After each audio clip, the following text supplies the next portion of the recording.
Honorable members, honorable speaker.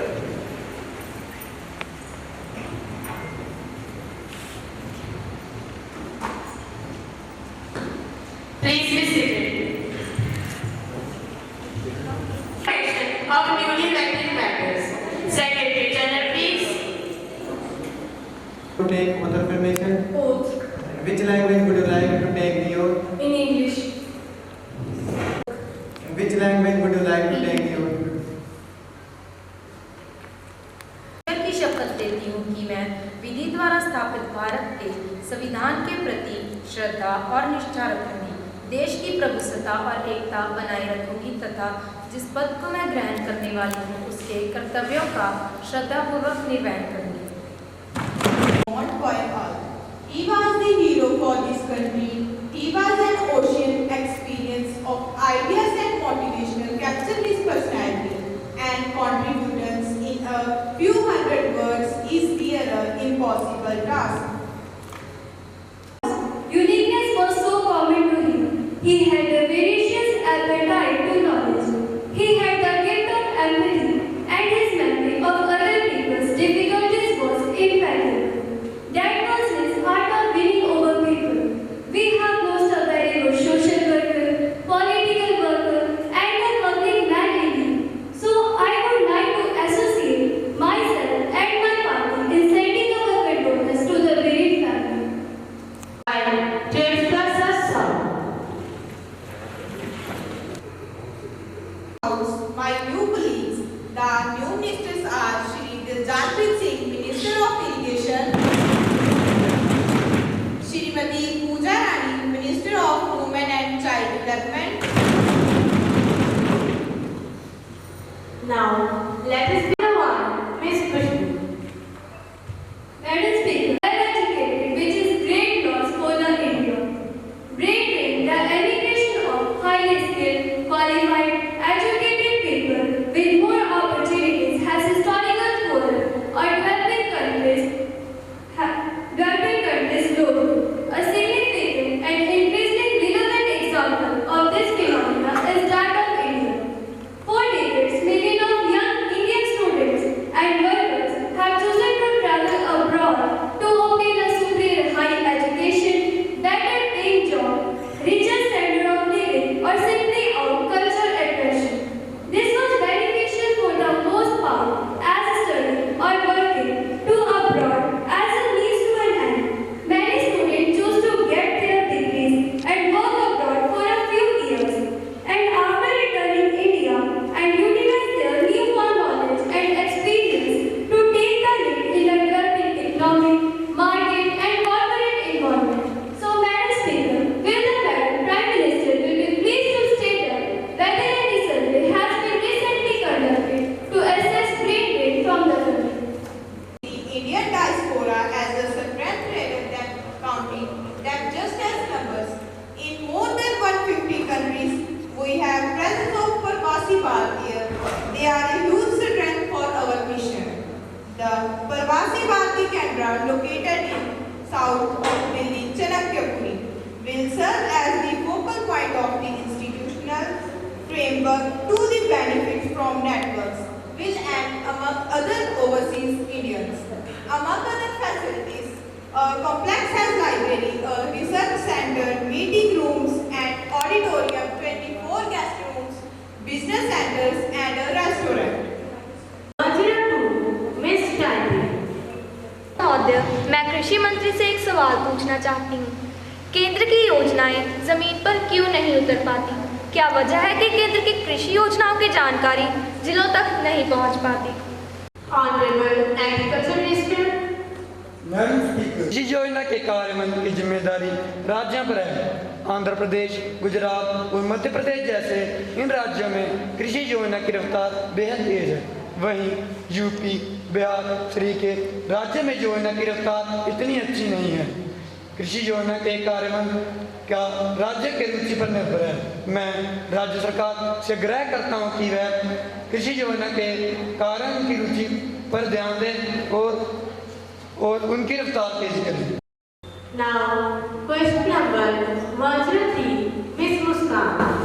Madam Speaker, will the Minister of Tourism that whether any new tourism schemes in Punjab, particularly whether the government proposes to develop the said identified spots, if so, the details thereof, the steps taken by the government for the conservation of historical heritage sites of the country, including Punjab, during the last 2 years, and the steps whether the government have been made the Union Government of India, Punjab, state and if so, the details thereof. Honorable Minister of Tourism. Madam Speaker, while development of tourism infrastructure is primarily the responsibility of concerned state governments, union territory administration, the Ministry of Tourism under its scheme of Swadesh Darshan Pilgrimage, Rejuvenation, Spiritual Heritage Augmentation Drive, Central Agency Assistance provides assistance to financial assistance to the central governments, union territory administrations, central agencies in consultation with the theme subject of adherence of scheme guidelines, including ability of funds, etc. for development of tourism infrastructure in the country, including border area in Punjab, are annexed. For the Ministry of Tourism revamped the Swadesh Darshan scheme as Swadesh Darshan 2.0 in objective to develop sustainable and responsible tourism destinations with the objective to develop sustainable and responsible tourism destinations, and in consultation with SHRI of Punjab has identified Amritsar and Kapurthala as the new destination development under SD 2.0. Further, Archaeological Survey of India takes up conservation work of 3,696 entry protected monument sites in the country. Conservation and preservation is a continuous process. ASI incurs adequate expenditure budget allocation made on the basis of conservation program earmarked for the purpose of centrally protected monuments and sites in the country under the National Conservation Policy 2014. The Archaeological Survey of India in the state of Punjab, however, no separate budgetary provision has been made for the centrally protected monuments of Punjab under the ASI jurisdiction. Now, question number 104, Ms. Himani. Madam Speaker, will the Minister of Defence be pleased to state that what is the stand of India on the recent clashes between the Indian and Chinese soldiers along the contested line of actual control in Arunachal Pradesh, Twang sector? Honorable Defence Minister. Madam Speaker, PLA troops enclosed in Youngst area of Twang sector. PLA troops enclosed in Youngst area of Twang sector on LSC and tried to change the status unilaterally. The Indian Army gave a benefiting reply and forced PLA forces to return back to their post. No loss of life or any serious injury to our soldiers was reported. I would like to inform the House that due to the timely intervention of Indian military commanders, PLA soldiers have retreated to their own locations. As a follow-up to the incident, the local commander in the area held a flag meeting with his counterpart on Sunday to discuss the issue in accordance with established mechanisms. The Chinese side was asked to refrain from such actions and maintain peace and tranquility along the border. The issue has also been taken up with the Chinese side through diplomatic channels. I want to assure the House that our borders are ready to thwart any attempt that will be made to challenge it. I am confident this House will respect the capability, valor and commitment of our armed forces. Question number 105, Ms. Vidy. Honorable Speaker, will the Agriculture Minister be pleased to my question? What are the farmer welfare schemes started by the government? Question number 106, Ms. Anjali. Madam Speaker, will the Minister of Finance be so pleased to state that what are the key outcomes from the finance track? Honorable Finance Minister. Madam Speaker, under the guidance of Honorable Prime Minister, India's G20 presidency has worked for the theme One Earth, One Family, One Future. So today, we are in a position to adopt through the finance track, people-centric, action-oriented and far-sighted approach, as a result of which we started negotiation. It has been very clear in our mind that no one is left behind in our pursuit of global solutions. So, we have endeavored to support those countries, especially those from the global south, to be an integral part of decision-making process. The G20, as you all know, is a very diverse group. Each country is at different milestone level of economic development, and their tragedy is also very different in achieving their developmental goals. So, through well-curated debate and assimilation of all the perspectives, the Indian presidency has crafted solutions that resonate with each member, offering a shared path forward for all. Now, let me share with you just some of the key achievements of the finance track. The first one is the outcome, which are focused on strengthening the MBBS to address the shared global challenges of 21st century.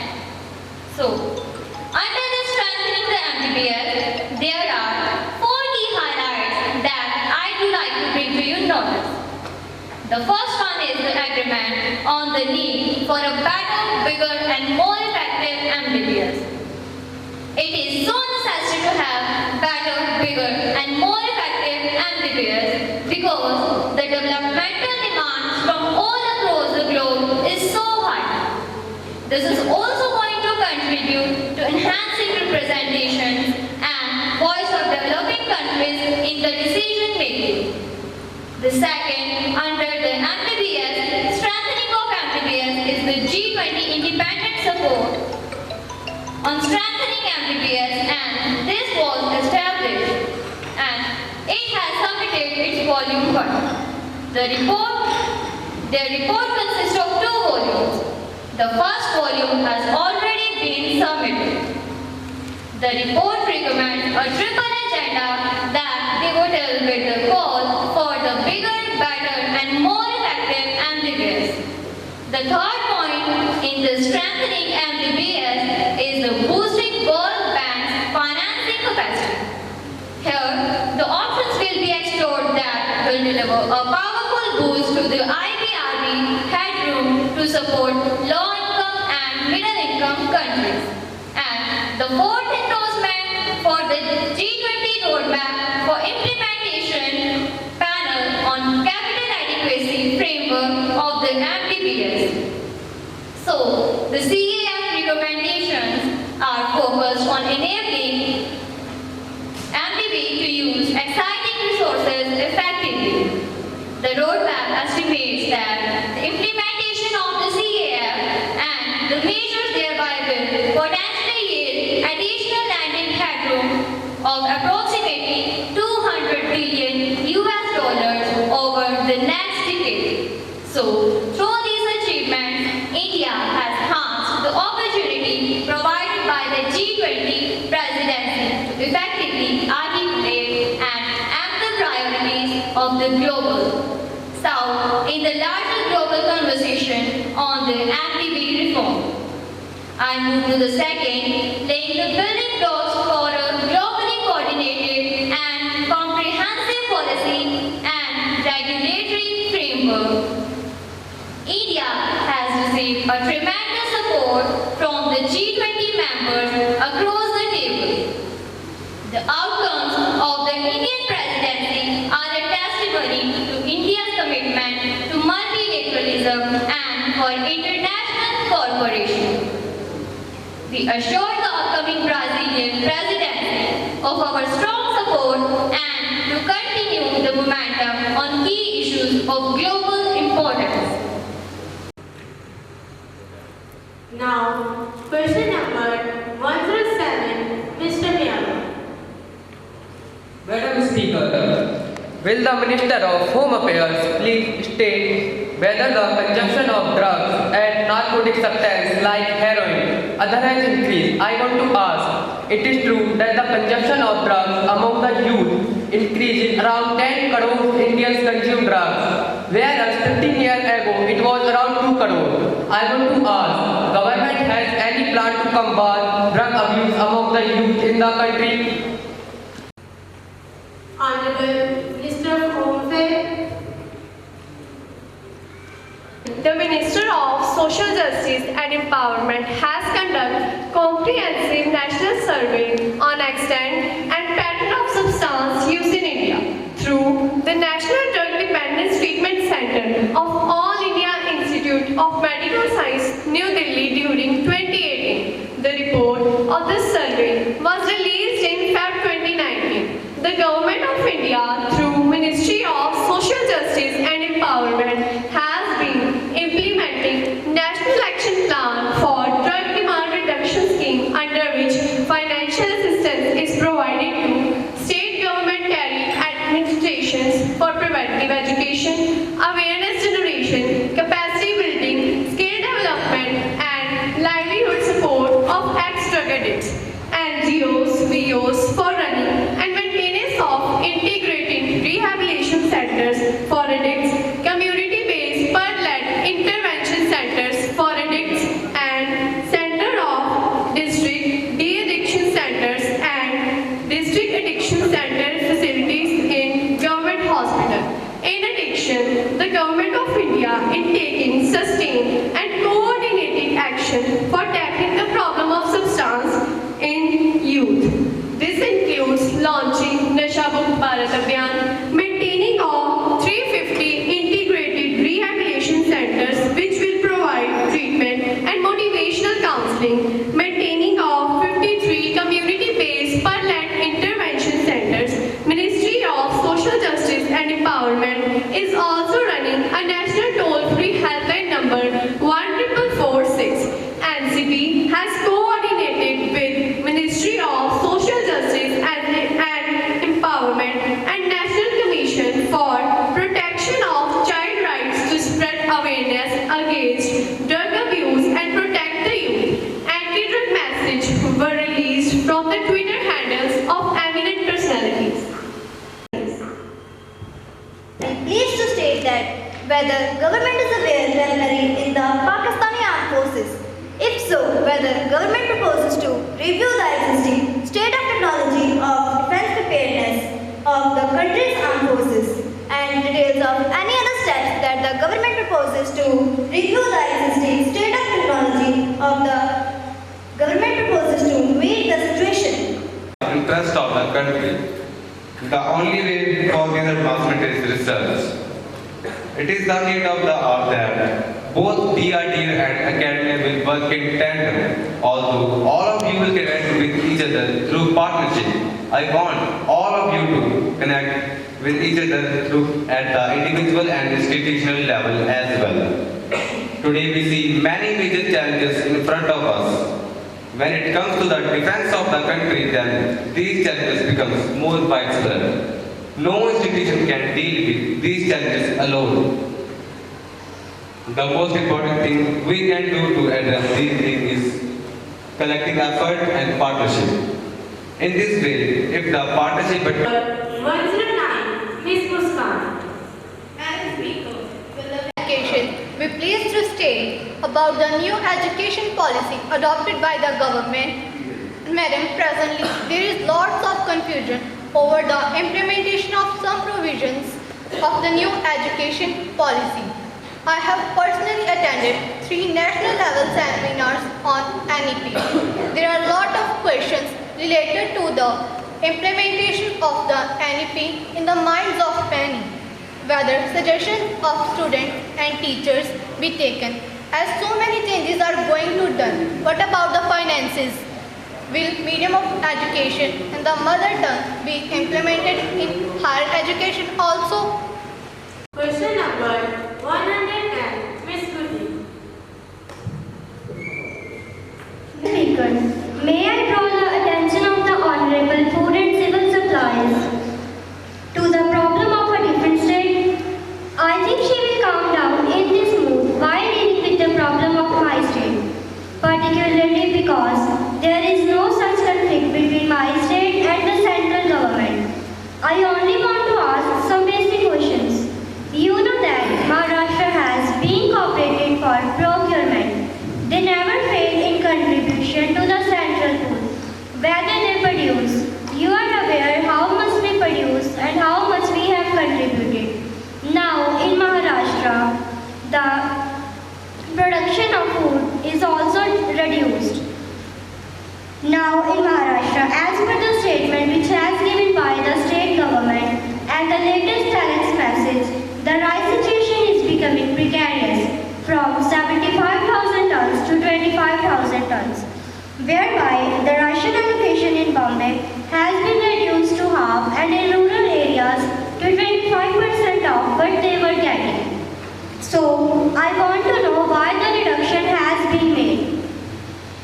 Whether it is possible to increase the quota of the Maharashtra state. So, ma'am, I want to know from the Honorable Minister why this quota has been reduced from 75,000 tons to 25,000 tons. Similarly, the quota of Maharashtra for wheat has drastically reduced to the level of 30 to 35,000 tons. For wheat flour, it was suddenly reduced within last month, whereby the bakeries are being starved. Along with this, is Minister give me the information if she can, as the position in various states, particularly in Maharashtra, Tamil Nadu and others, with regard to the ration given per adult. So we can have a comparative view. I only want to ask her these questions. Why it was reduced, whether it would be possible for her to increase the quota of Maharashtra state or rather available to another states. Honorable Minister of Food and Supplies. Madam Speaker, I have listened carefully to the states by the Center for their public distribution system. I have due concern for the hardship being faced by some of the states due to drought and monsoon failure. In some parts of the country, it has always been a endeavor of this government to help the state government, union territories in mitigating their sufferings. But in spite of our clear intentions, we are sometimes helpless because of certain limitations. Therefore, in view of this, I would request the affected states to kindly bear with us in the moment of crisis, have faith in us, and we on our part will do our best to help them to extent possible to meet their requirements of peoples. My friends from Maharashtra, Tamil Nadu, Kerala and several other states have been made points of increased allotments of several commodities out of central pool to their states. As regards the position with regard to Tamil Nadu, I may submit that I have already explained that the position of supply rice to the state in the House earlier in reply to question and through statements made by me on the subject, the leaders from the state choose to make into controversy with the center and went on to sit on fast for press the center in the matter. When the Chief Minister had started his fast, I immediately contacted him and requested him that this can be amicably settled. Madam, with regard to the point raised in respect of Maharashtra by my friend Shrimati Gurdi, I may like to submit that this is only in stationary ration areas that allocation on ration is fixed. We are not covering the entire population. It depends upon the state governments to issue wherever they like and wherever they find there is need, and the entire countryside is not covered by rationing for food grains. Therefore, ration given per adult in various states is irrelevant. With regard to shortage of food, we have as a special case allowed the Maharashtra government to purchase 40,000 tons from Punjab and Haryana. With regard to Kerala, I will inform the House that 90 to 95,000 tons of rice has been the take of Kerala has demanded more rice. I assure the House that to the extent possible we shall try to meet their demands. As I have already mentioned that the management of food economy is joint effort of the center and states, and for its success help and cooperation of the states it utmost necessary. I therefore urge upon all the states, both the surplus and deficient, to kindly extend their cooperation to enable us to meet the situation during this year, which is one of drought and monsoon failure. Honorable External Affairs Minister. Honorable Ma'am, first of all, I thank all the honorable members for their views, concerns and sentiments about ongoing situation in Ukraine. Yesterday, 28 members spoke on the subject. I listened to all of them with great attention, and all of them made some point on relevance and consideration. Ma'am, the conflict in Ukraine has had significant consequences for the global economy and for our national economy. Like all other countries, the two are assessing the implication and deciding what is best for our national interest. Members are aware that in a complex and globalized world, even every nation takes into account the reality of interdependence. Therefore, even as express their position in words and deeds, they also adopt policies that safeguard the well-being of their population. As a result, we have seen even in Europe that energy flows continue despite tensions. Similarly, a conscious effort was made to insulate fertilizer market from novelty. There are numerous other measures in different domains, including financial and payment cash ops, even non-financial goods that have silence for individual economies and have been factored in the equation. Question number 112, Ms. Muskan. Madam Speaker, will the Minister of Education be pleased to state why is government cutting the number of vacancies in central government jobs? They have reduced the vacancies in almost all the departments. It looks like that government wants to increase its revenue through excessive taxes in the name of development by conserving essential expenditure to spend on popular schemes and building statues, all done with the view of winning of votes of the people. The development work is only a projection, though there was no development after the British. Honorable Education Minister. Speaker, the new vacancies are arise to requirement, graduation, promotions and additional requirements on accounts of the gradations and sanctioning of new streams as well enhancement of streams. Fill up the vacancies is a continuous process and efforts are made to fill up the vacancies. For the vacancies previous of the relevant rules concerned the rule of the institution. Now, 01. I would like to ask a question. Major schemes have been introduced by the government during last 4 years. Pradhan Mantri Kisan Samman Nidhi. The Pradhan Mantri Kisan Samman Nidhi scheme is being implemented with the view to provide income supported to all landholding farmers, families across the country to enable them to take care of expenses related to agencies which further engage allied activities as well as domestic needs.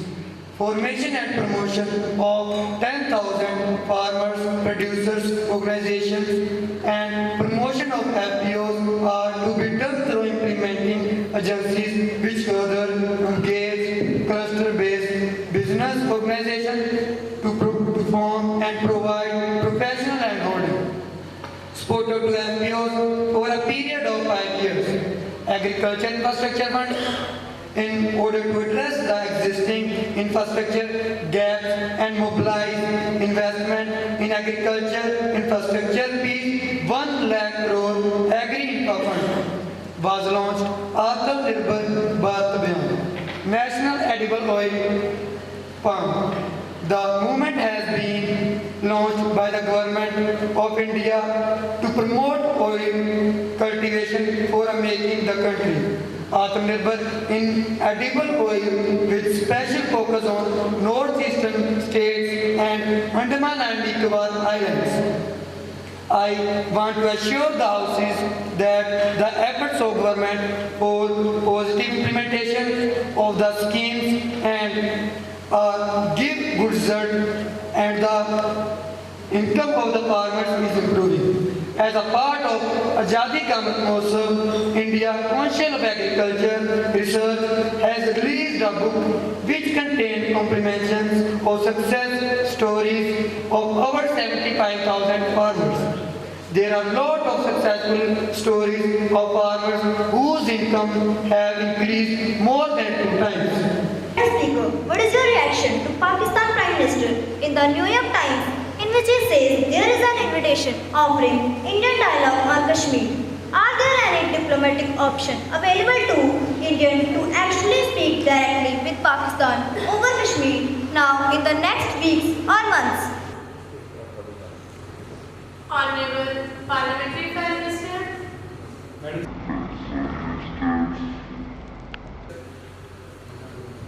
Breach of privilege.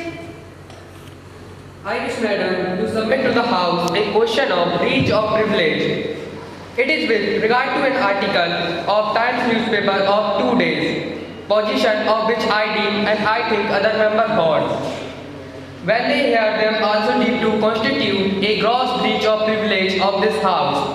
The Times newspaper has used degenerating words for members of the House. They have writing most of the members or scratching their head and trembling while answering. Mr. Mayor, have you given notice of it earlier? You may give due notice along with a copy of newspaper. I shall consider it. You cannot spring a surprise on me like this. Madam Speaker, I have agreed given notice of it at 10 a.m. today. It will be examined when it comes to. I shall consider it and let you know when it is. Now, honorable members, I have to make an announcement on the behalf of the House.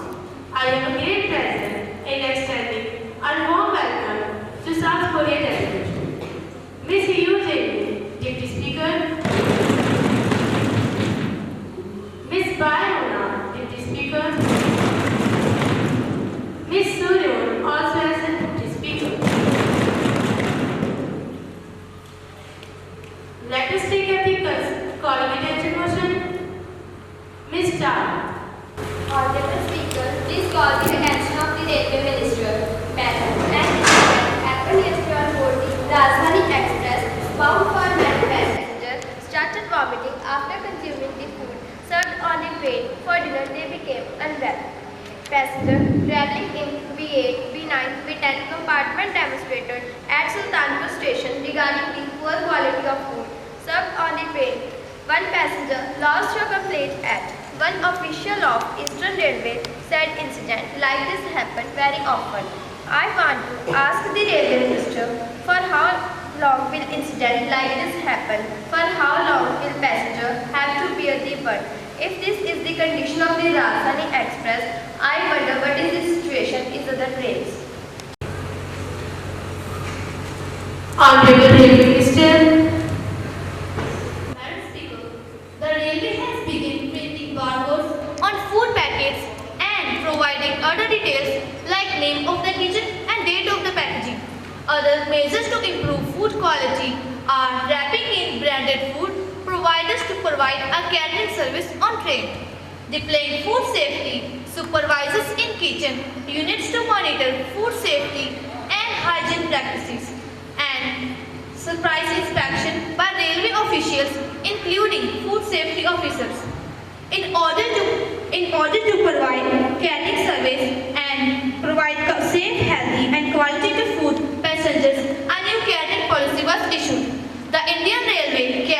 Tourism Corporation Limited also upgraded 46 kitchen units in last 2 years and installed CCTV cameras in 38 base kitchens for monitoring the food preparation to upgrade the quality of meals to be served to passengers.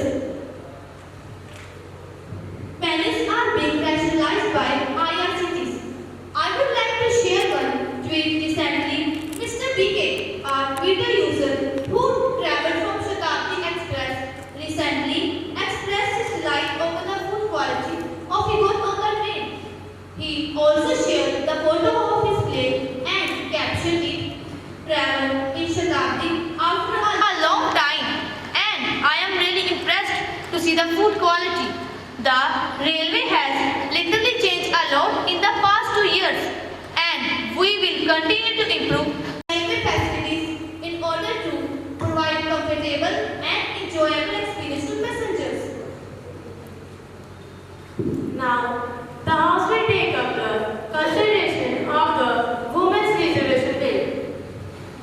Honorable Law and Justice Minister. Madam Speaker, I beg to move Women Reservation Bill. Madam Speaker, the issue of women's reservation has been around since the independence struggle. Even during the Constituent Assembly debates, the issue has come up both. It was rejected on the grounds that a democracy would accord equal around since the independence struggle. Even during the Constituent Assembly debates, the issue has come up both. It was rejected on the grounds that a democracy would accord equal representation to all group of people. However, in the post-independence debates, there was no improvement in the representation of women in the politics, and the number continued to be poor. Madam Speaker, I am confident that... Madam Speaker, we are very happy that the Women Reservation Bill has ultimately seen the light of day. Unfortunately, I don't see why they should be put in. If we genuinely want to give reservation to women, if we want to take them into the decision-making process at the state level and the youth parliament level, we are only worried about the relatively long implementation time of the Women Reservation Bill. We think that it will be a golden opportunity for the women of the bill is passed and implemented on time. So I would say that any delay in bringing the reservation into effect would be gross injustice to Indian women.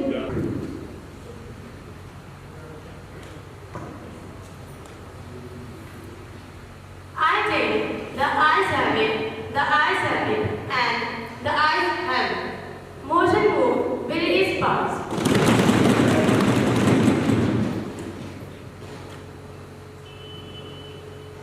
The House is adjourned to meet again tomorrow at 11 a.m.